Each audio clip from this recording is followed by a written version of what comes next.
కార్యకర్తలు పోగొట్టుకున్నాను. నేను అందుకనే మీరు చూసి చంద్రయ్య కేసులో నేనే పాడి మోసాను. నేను మర్చిపోగలుగుతాను ఆ సంఘటన, నా జీవితంలో మర్చిపోలేను.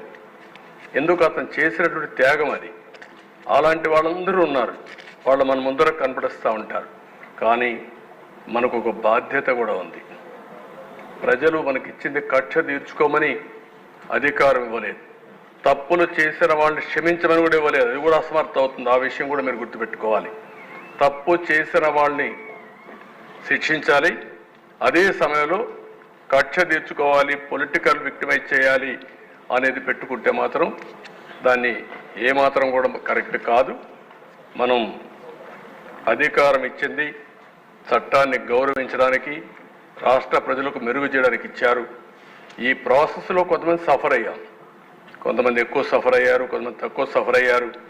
మొన్నటి వరకు ఎప్పుడూ ఊహించినటువంటి, ఎప్పుడూ సినిమాల్లో హీరోగానే కొట్టడమే తెలిసిన పవన్ కళ్యాణ్ గారు కూడా రోడ్డు మీద పడుకోవాల్సి వచ్చింది. అదే సినిమాలో అయితే పడుకునేవాడు కాదు, అక్కడైతే పైకి ఎగిరి కొట్టేవాడు.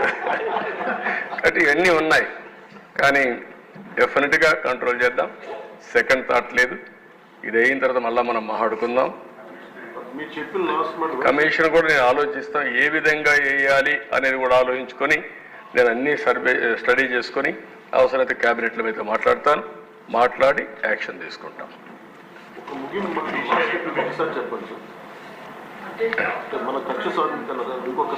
నేను ఒకసారి ఏంటమ్మా ఎందుకంటే నాకు జరిగిన సంఘటన చెప్తాను. పవన్ కళ్యాణ్ గారి